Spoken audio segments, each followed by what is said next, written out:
As a salesperson, you're an entrepreneur. Yeah, I don't care if you're in the biggest company in the world, you are an army of one.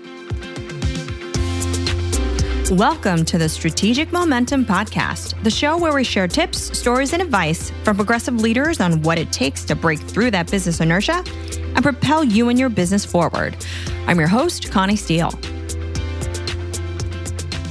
Tom Schuh, founder of the Optimum Effect Group, spent over a decade in the military before landing a job in sales with American Express.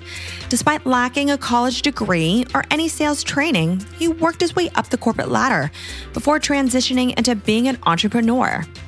And in today's episode, he shares his perspective on the challenges that he commonly sees in the sales profession and what it takes to build that strategic momentum. And as we'll hear from Tom based on a series of discussions we had, his military experience naturally aligned to the battlefield of sales, not just in the corporate world, but also as an entrepreneur.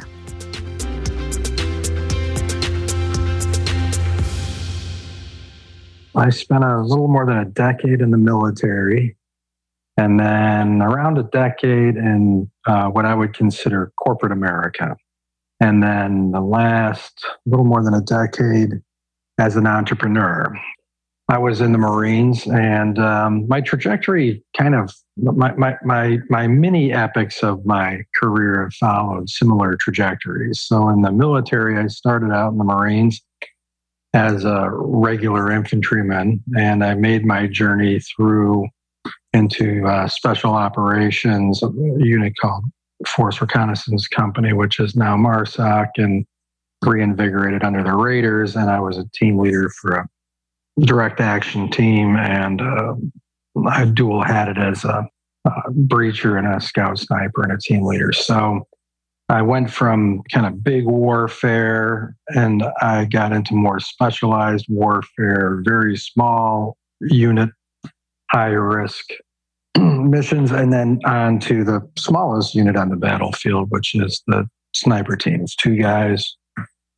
You've got your mission and you're out there on your own. And so, similarly, I kind of consider my corporate time as kind of big Marine Corps.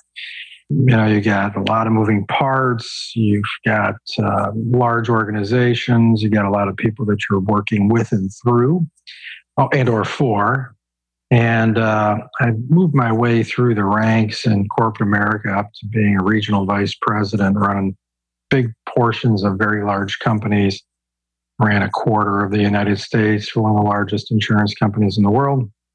So the corporate experience has its ups and downs, as some of your listeners are either in the middle of experiencing, had experienced, or are just opening their eyes to. Some good, some not so good. But what I found was along the way as exceptional results I was bringing to the table, and as well as I was being compensated, that nobody will ever compensate you as for what you're worth or as much as you will compensate yourself. And so I meandered my way into entrepreneurship. And so Optimum Effect Group, I use that as a roll-up for the variety of different companies I have. But the 2 main focuses that are probably of interest on this call from the block and tackle work I do is I work with individual salespeople, individual sales teams, and large corporations' sales forces on optimizing their selling ability and sales skills. And I also work with companies' marketing departments on building lead generation marketing campaigns. That's great. Well, tell us about the story of how you transitioned from being in the military to actually even going into sales in a corporate environment. Yeah, so that was unexpected. As it sometimes happens, one day you're there and the next day you wake up in a field hospital, and then you end up a couple of days later at Walter Reed, and they tell you that you've got a fistful of medals they want to give you, and then they give you your walking papers. So I'm a disabled veteran. At the time, I was a single parent. I had a son who was pretty young. I think he was maybe 5 or 6. I think when I left And so the opportunity to continue on with that career was over, and it was over like, almost like an on-off light switch. And so I found myself back where I grew up, Buffalo, New York, single parent, high school diploma, severe brain trauma, and other ancillary issues, and a kid to feed as well as myself. And my skill set at that time had been hunting people, and there's not a lot of call for that here in the civilian sector, or at least not at that time, anyway. So. And not for broken soldiers either. And so I was like, well, what am I going to do with my life? I really don't. I've got the GI Bill, but I don't have time to go to college. I got baby needs shoes. So up in Buffalo, New York, they've got this Parade magazine that comes out in the Sunday paper, and they had done this human interest story on the most successful people in Buffalo, New York. And there were a couple dozen, maybe it was like top 50. And so I was reading about all these successful people. I went to a stationery store. I bought some stationery, and I wrote letters to all of them, asking them for out to lunch or dinner to pick their brains about what it was that made them successful. Gave a brief intro, here's who I am, here's what's going on, would you have lunch? So I ended up probably for a couple of months, I was meeting with some of the most successful people in Buffalo, because it was surprising how generous many successful people are with their time. I actually, I met with some surprising folks, billionaires, very successful folks, and that's where I got my start in corporate America. I got in at the, in the mail room of sorts, and as a brand new salesperson, and in a surprisingly entrepreneurial, it was with American Express, and it was with their financial advisors. These meetings proved to be serendipitous, as it led him to learning about the financial planning business, which is where Tom spent his corporate career. But to get into the business, it required a bachelor's degree, of which he didn't have. But he did have gumption, and that's what set him on the path to his newfound career. And that military training served him quite well. So I went down to Sears. I bought a Hager wrinkle-free suit, Stafford shirt and tie, and I wore my shiny Marine Corps shoes because I didn't have enough money to buy a pair of shoes as well as all that other fancy stuff. So I showed up at the office, and at American Express, the big office, and said I had an appointment with the fella, the vice president. A very confused vice president came walking out to the waiting room to meet with me. He says, well, come back to my office. And he says, I don't have an appointment in my schedule. He said, but he said, my assistant usually keeps a pretty good schedule. And I said, well, actually, you don't. His name was George. I said, well, you don't have an appointment with me, George, but I'm going to be the best person you're ever going to hire. And that was my first real sale. I sold George on hiring. And a few years later, we were having a meeting. We were out celebrating. I'd become a vice president, one of the more quicker promoted ones at that company's history. And they were talking about where they went to college, and George asked me where I went to college, and I said, I never went to college. He said, well, how did you get hired? I said, well, no one ever asked. So I started at American Express as a brand new financial advisor, and we had a decent program, but it wasn't, it was satisfactory. But it was really, Marines across the beach at Tarawa type of a system. You walked around with a blue tub. Literally, you walked around with this blue Rubbermaid tub, and you had your phone in there and your scripts, and then you had a handful of lead cards.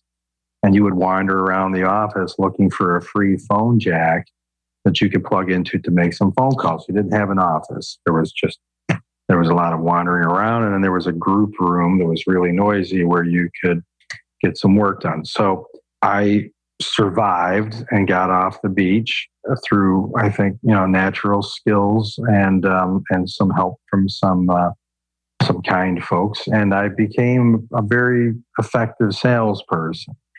And what ends up happening in most large companies is you become a very effective salesperson, and then they ask you to start helping other people around you. And so I started to spending a few minutes of my time with other people to half my time with other people. And eventually they made me a district manager. And I found that I liked working with the other salespeople and helping them be successful more than with the clients. And it wasn't the real differentiator was that I worked with the other salespeople a lot, and with clients, you worked with them occasionally. And so I liked that interaction with, and I'd been a leader in the Marine Corps. So I was just naturally, that played to my personality, my strengths, and my experience. And so I eventually started just spending more and more time helping the other financial advisors. And then that eventually got me promoted to larger and larger groups of financial advisors, and working my way, just working my way up to where I started running bigger and larger offices, and eventually to a big footprint. Between advisors and staff, I had probably close to somewhere between 400 and 500 lives on board.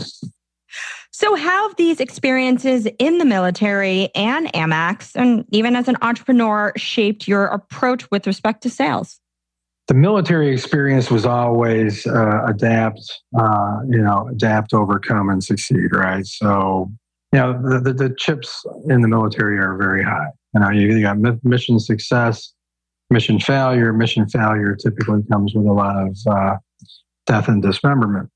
And so you want to be putting that on other people, not on you. And so there's a certain violence of action, and there is a certain amount of can do, never give up, push through, regardless of the obstacles in front of you. And so, transitioning from the military, I got to figure out who makes money, and then I've got to work my way into getting in there as quickly as possible. And I got to blow through any potential obstacles, real or imaginary, to get there.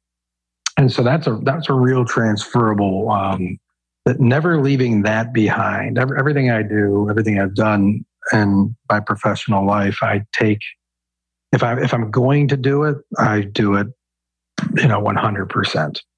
And I don't stop for obstacles. I don't allow self-defeat to creep in. The only thing that can defeat you in life is yourself. Everything else is just window dressing. We're all carbon-based life forms here on the planet, all trying to succeed, suck air out of the atmosphere, 3 hots and a cot, and take care of our family.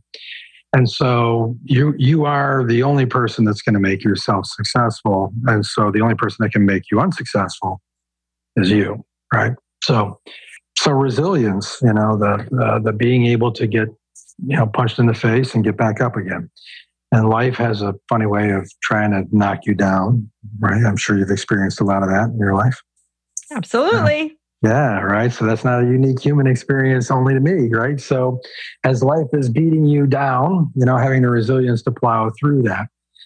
When I got into the sales aspect of, corporate America, what I found was a lot of the folks that were there with me, the ones that were successful, were able to overcome the fear. And there's a lot of fear in sales, but they were able to overcome their fear to plow through and take care of the things necessary to success.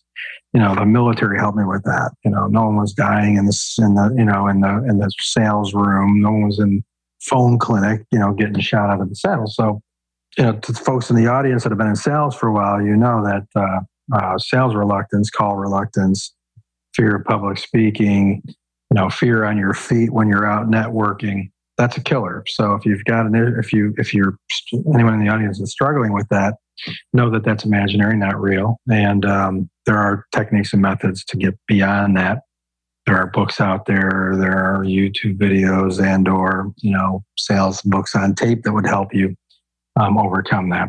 Bringing a lot. So the key transferabilities are those, and bringing a lot of energy to everything you do.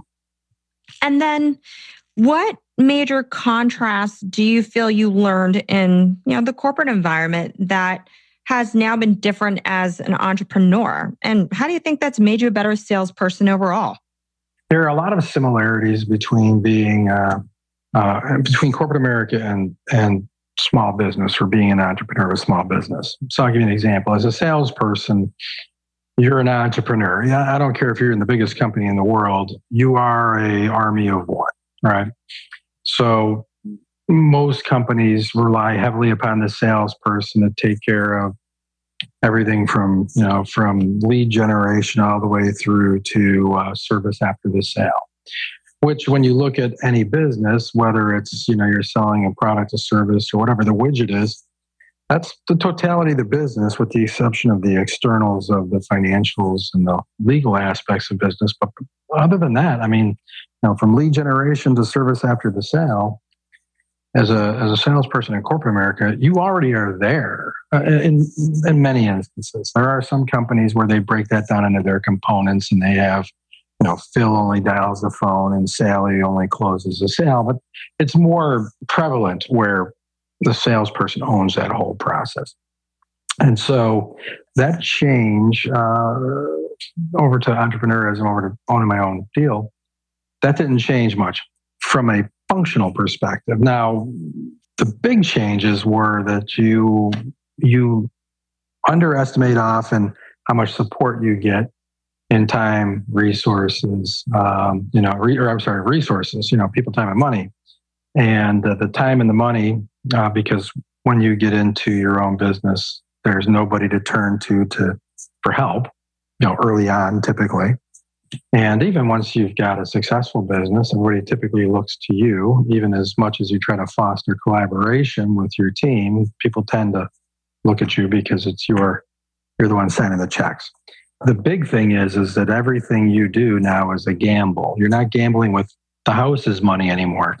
You're gambling with your own. The lack of capital and the fact that all the capital is coming out of your pocket, that was a big change.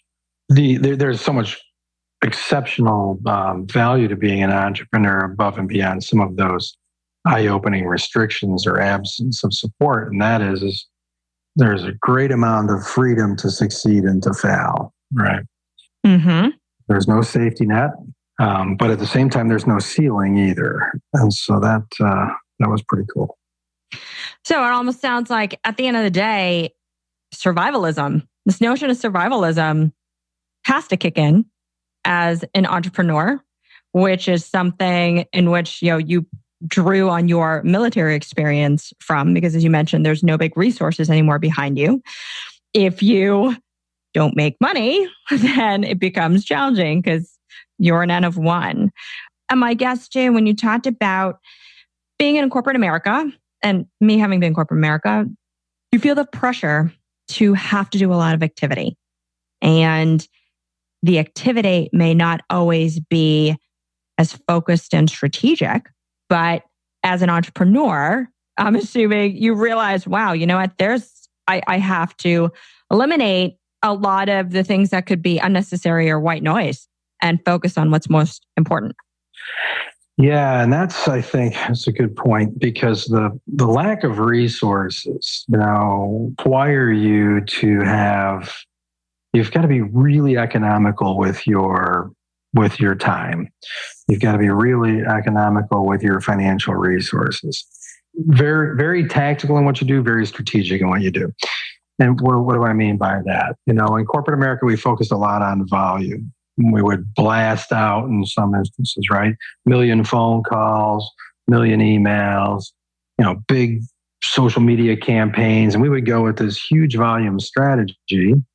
And then, you would benefit from that. But in order to be able to create that type of an experience when you begin in business, it's just impossible. So, but you've got to eat. You've got to sell. Your business has got to start, and it has to. So, what you find is that you need to. What I found was I needed to find my ideal clients. I needed to find them quickly, and I had to be only having conversations professionally. I had to only be having conversations with the people that were the most likely to do business with me. They would benefit from what I did, and they had the resources to expend on me, which was a big difference. And so there's that shift from a volume mentality to a more strategic mentality as it comes to both marketing and sales.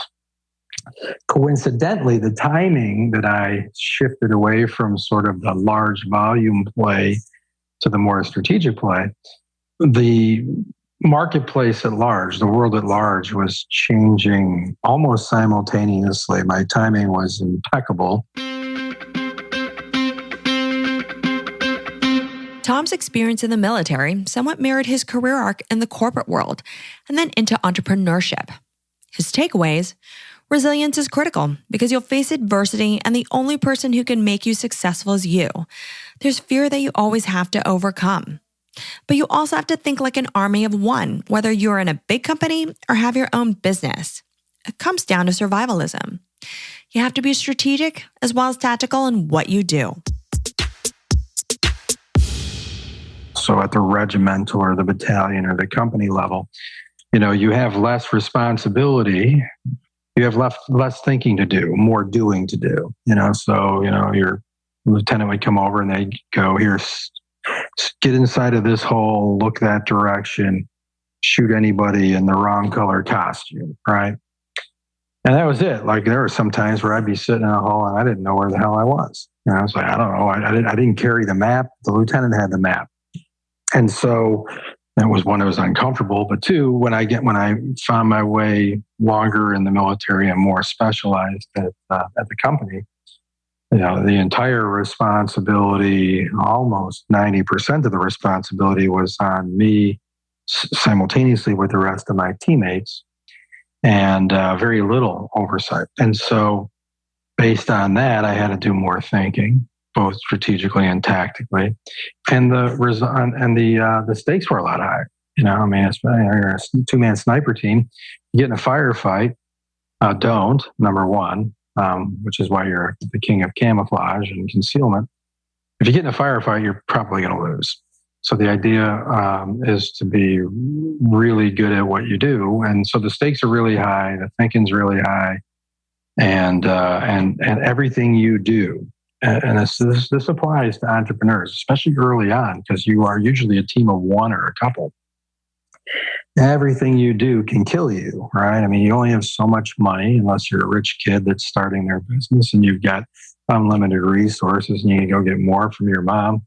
Most people don't find themselves in that situation. I certainly didn't. So, you've got this fragile little business and you're kicking it off. And so you've got to be really good at what you do.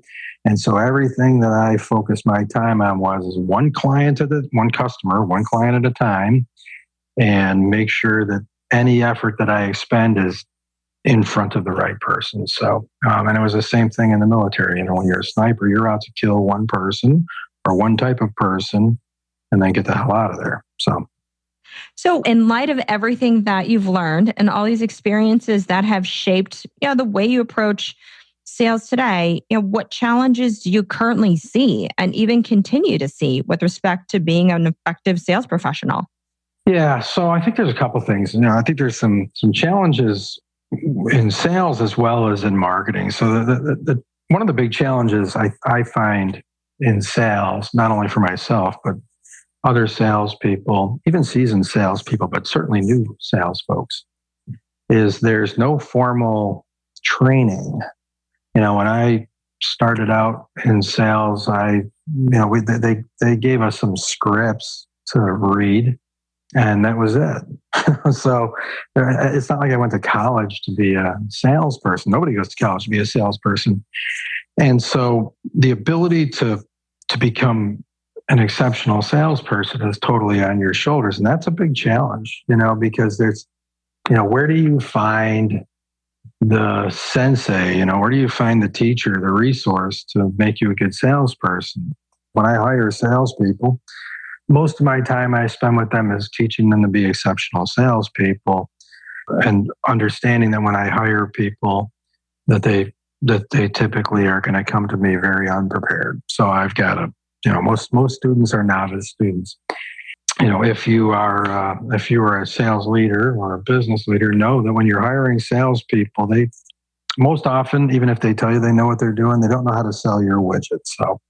So that I think is the biggest challenge when it comes to operating in a sales environment or operating a business, is finding high quality salespeople and training high quality salespeople to be effective selling. So what are things that you see people doing wrong? So say you have that whether they're new or whether maybe they're experienced.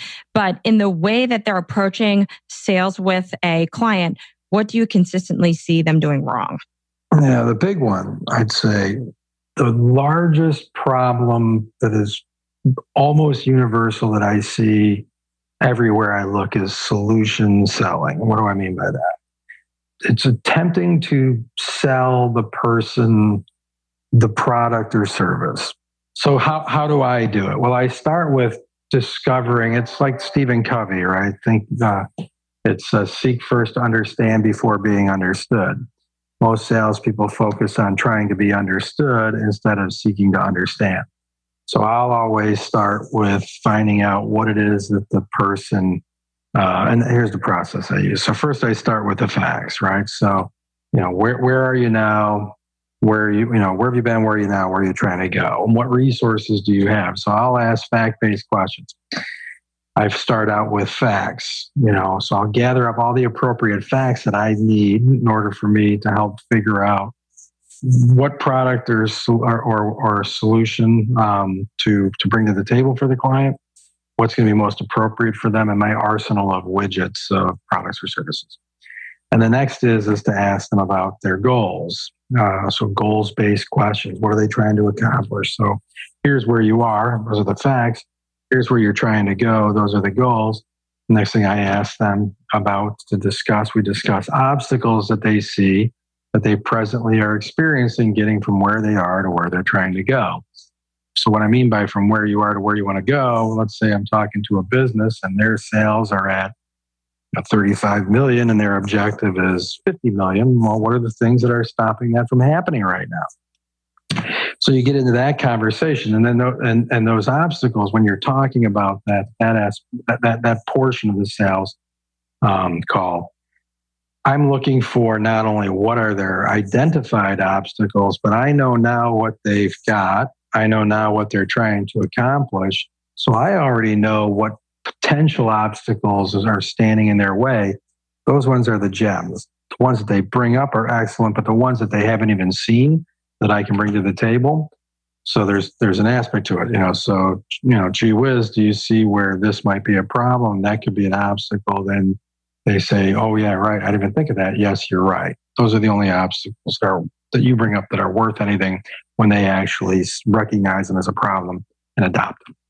And then once I have identified that, then the conversation goes around. Well, you've got these problems. Would you like some help fixing them?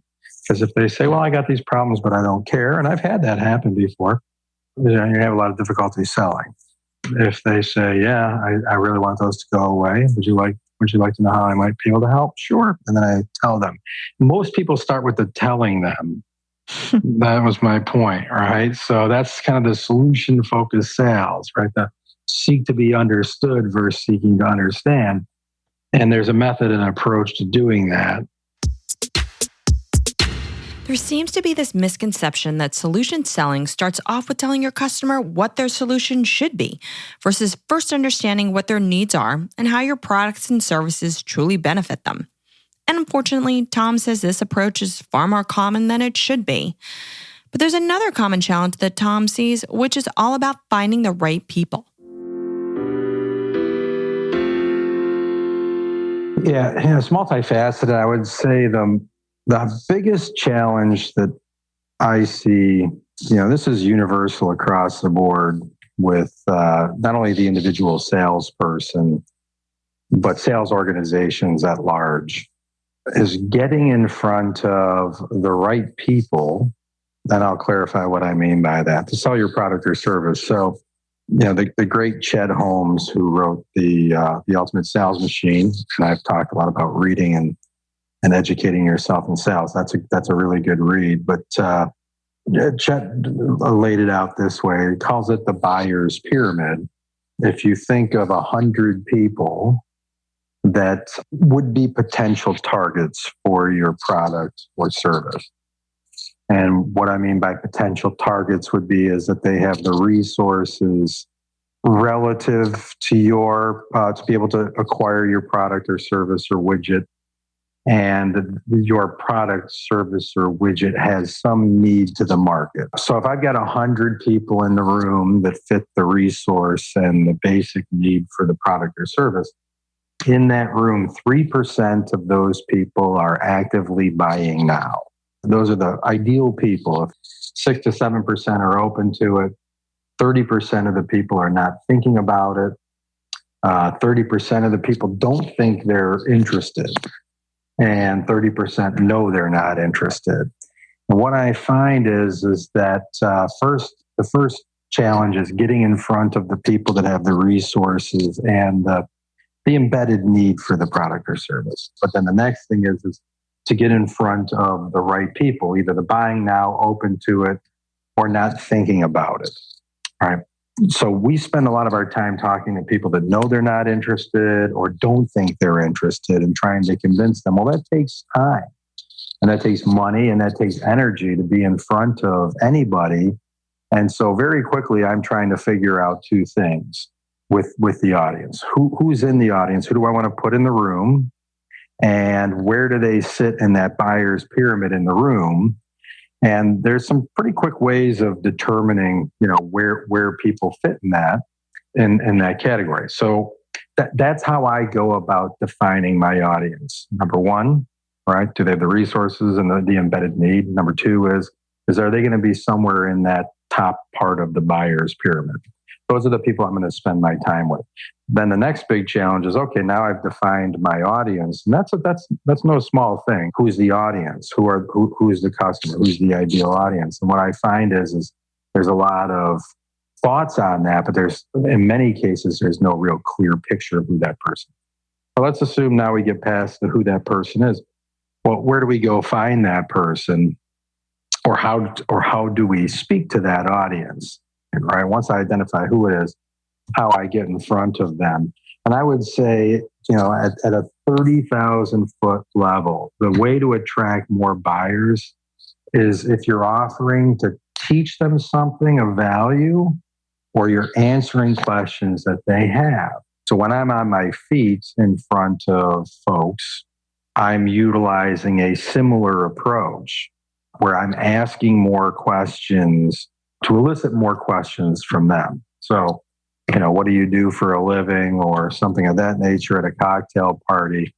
I'm very quickly trying to turn around to find out more about the person I'm talking to so I can help answer or address some of their needs than me preaching my 5-minute elevator pitch where, this is what I do. This is the widget I sell. This is how my widget helps people. And then people are running for the punch bowl, right? Well, it sounds like at the end of the day, the most important thing is to listen and to connect with that person to fully understand what it is their needs are and having the awareness and reading the tea leaves to be able to tee up what content or information could be important to them. Yeah, it's strategic listening and it's strategic questioning, right? Strategic dialogue.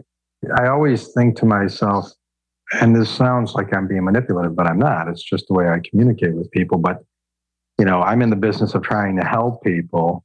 And so I'm trying to diagnose very quickly where I can be the most value to somebody to help them either get what they want or get away from what they don't want. And in many cases, I can't.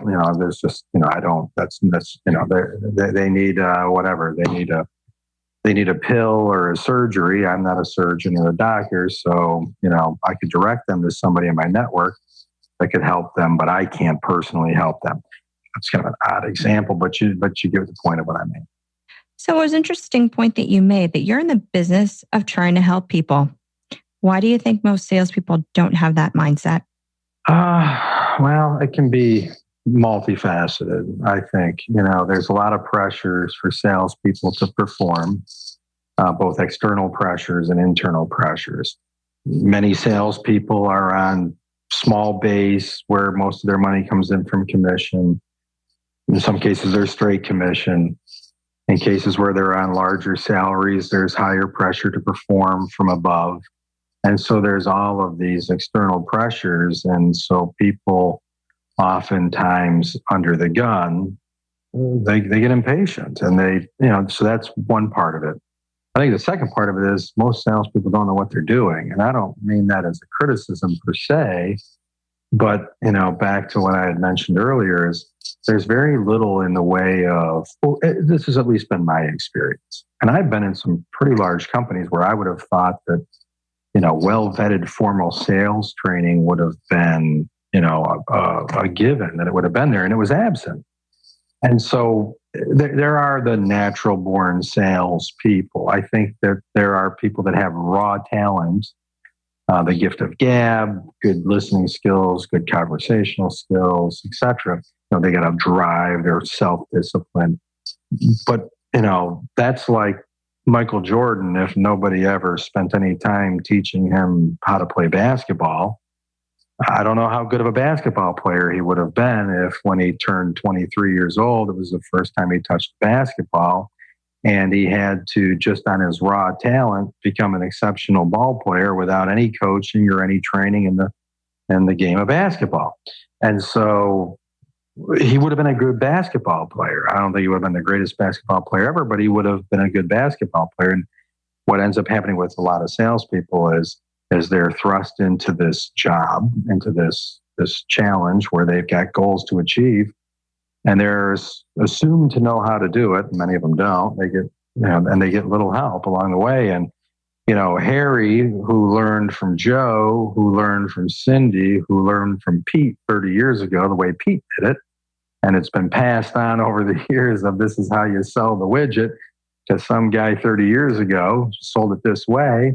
Lots occurred over the last 30 years. That the selling environment's a lot different. So you end up with people in situations like that. Well, this is the way we've always done it. Oh yeah, but the world's changed. Strategic listening, strategic questioning, and strategic dialogue are all crucial because Tom sees himself in the business of truly trying to help people. Certainly not a perspective that all sales professionals may share. And that mindset can be due to various factors, both internally and externally. Do you think because of all those pressures and probably just inertia and that they continue to sell in the way that they were trained years ago, that leads them to being distracted by a lot of the white noise that's out there in terms of prospecting? So it's the bright, new, shiny object in terms of being able to get as much volume as possible. Yeah, there's that volume cures all. And there's some validity to that, right? I mean, if you put me in front of an endless stream of qualified prospects, that's a Pollyanna that rarely happens. The fixation on using the law of large numbers, it's an easy trap to fall into. And sometimes that works out, but I find that it often doesn't. And it's getting way more difficult today, even though we're more connected today than ever before through social media and things of that nature that didn't exist before. That fog that's out there, that clutter factor where there's, I saw some study where it's on an average day, we're assaulted with some crazy like 30,000 impulses, around 30,000 hits hit us every day of people trying to influence us to do something, right? And what's ending up happening is people are starting to shut down. They're filtering stuff out. And so your message has to get through. Although I can blast out to more people my message today than I could have, say, 20 years ago, one would think that access to that volume of eyeballs or ears is going to produce a great result. You got to take into consideration that those eyeballs and ears are not listening or seeing you, even though you're putting stuff in front of them. They just don't. And if you're looking for validation of that, just think of yourself. How much noise you dismiss every day. You dismiss thousands and thousands of messages. It's, you're listening to the radio in the morning. Someone's paying to speak to you while you're driving your kids to school. And you're not listening to a word that they're saying. You're just waiting for the next song to come on. And so that's just white noise that someone's paying to put out there. And so a lot of the techniques of direct mail and email and phoning people. Not that you can't continue to do some of those things, but the effect of those things it continues to diminish dramatically. I decided that, I could either play the volume game or I could play the rate game. And I made the decision to play the rate game. And that was to be very strategic in whom to talk to and how to construct that dialogue. And then I designed myself to get in front of the right people. And when I say get in front of the right people, I'm talking in probably 90% of what I do is physical. I physically get in front of people. I go to where the people are. I don't even have a website presently because I've gotten too much traffic to my website. I don't have enough capacity to help people who want help. I've shut that down because all my business comes through my network and through referrals.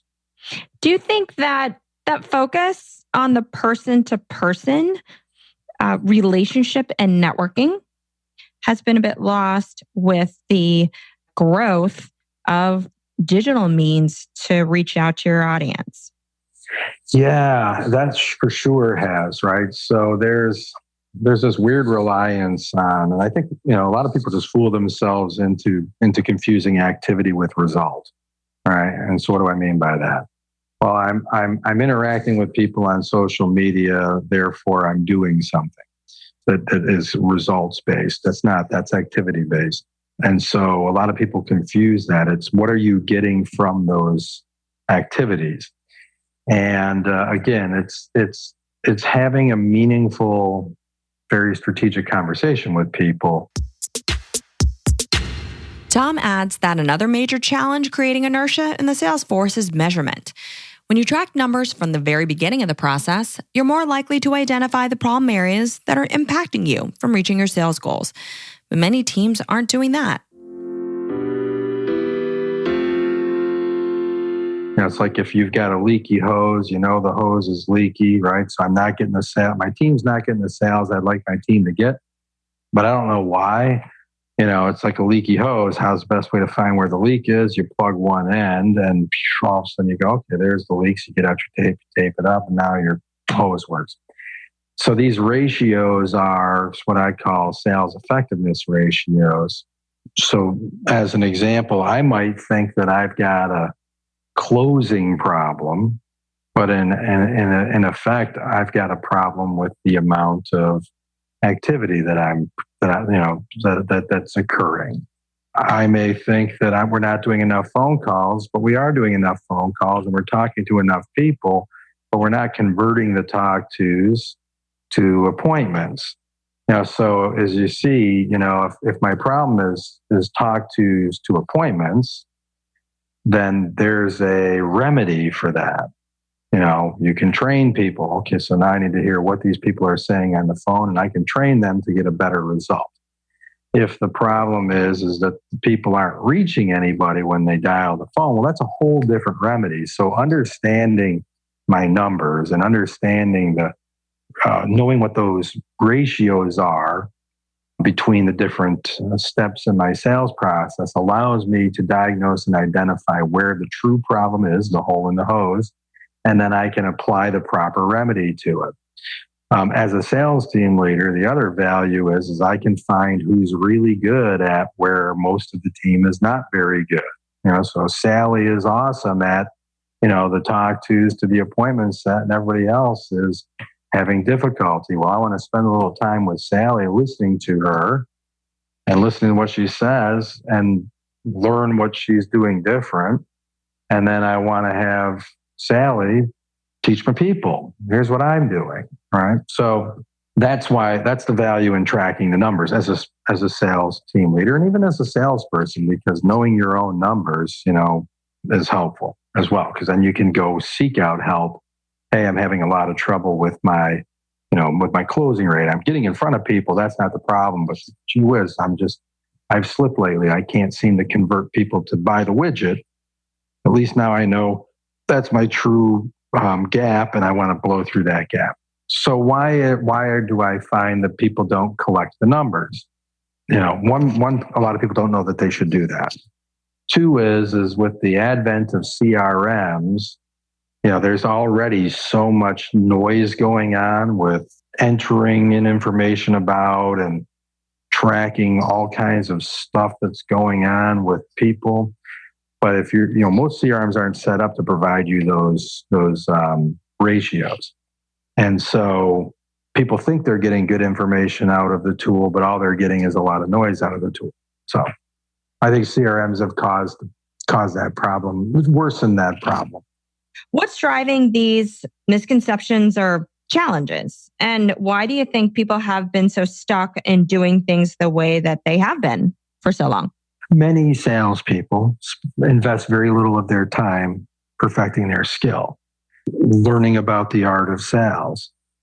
And most of the successful salespeople that I've met have read hundreds of sales books, have attended dozens of sales conferences, training sessions, and things. So they're constantly learning and refining.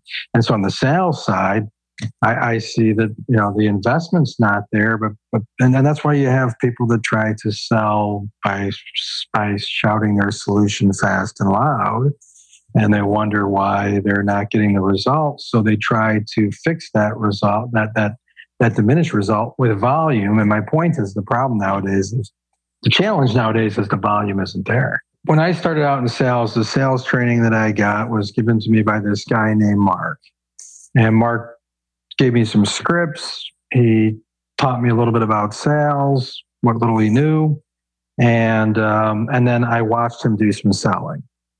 And had I left my sales training at that, I would still be running what this dude named Mark taught me 20 years ago.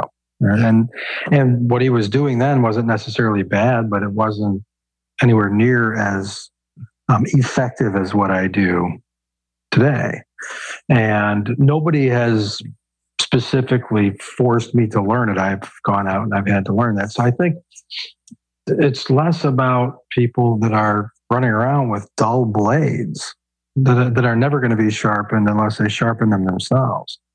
So they're just swinging it around wildly. And if there's enough people to hit, you're going to do some damage, but you could be so much more effective if you sharpen that thing.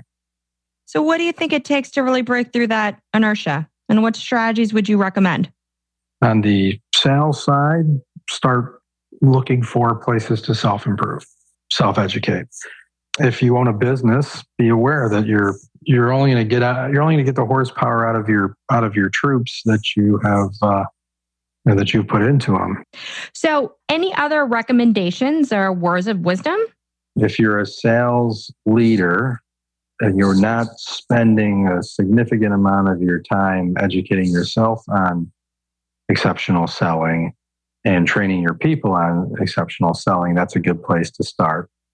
If you're a sales leader, but if you're not tracking the steps in your sales process, building in ratios and an understanding of ratios, conversion ratios, and then leveraging champions in your team, then that's another good tip. There's a lot of resources out there that you can tap into if this is going to be your profession. Great basketball players, great football players, great people, great artists. They spend a lot of time on their craft, and if you're in sales, that's your craft. Spending no time or occasional time on honing your skills, you will be mediocre at best, and you will find yourself quickly doing something different at worst. And then the second thing for salespeople is don't wait for your company to get you your prospects, your clients, your sales. Take it on your own shoulders and invest in yourself. And as long as you have signed up with a good company that properly rewards your performance, you are an entrepreneur, right? You own your own show. This company is just built an infrastructure around your company to allow your company to operate on a different expense model. And finally, what's the best way listeners can connect with you? If you own a business or you're a sales leader in a company, or you're successful salesperson looking for coaching or training, if you email me at Thomas, and this is my personal email, Thomas period M, like Mike period Schuh, SCHUH, at me.com. So thomas.m.schuh at me.com. If you email me there, I will respond to your email. And if you're looking for someone to help you enhance your sales results or your sales force's results, let's talk. Sounds great. Thanks so much for being on the show today. Great advice. Thanks a bunch for having me. The sales arena is a battlefield. To survive, it's not only overcoming the fear that so often happens, but you also have to be strategic and tactical in everything that you do, especially in how you target and connect with your customers. Understand their needs first, and don't just sell solutions, but rather determine where you can quickly be of most value. Be in the business of helping people. And as a sales professional, you're an entrepreneur, an army of one, regardless of the size of business you're in. So resilience is key.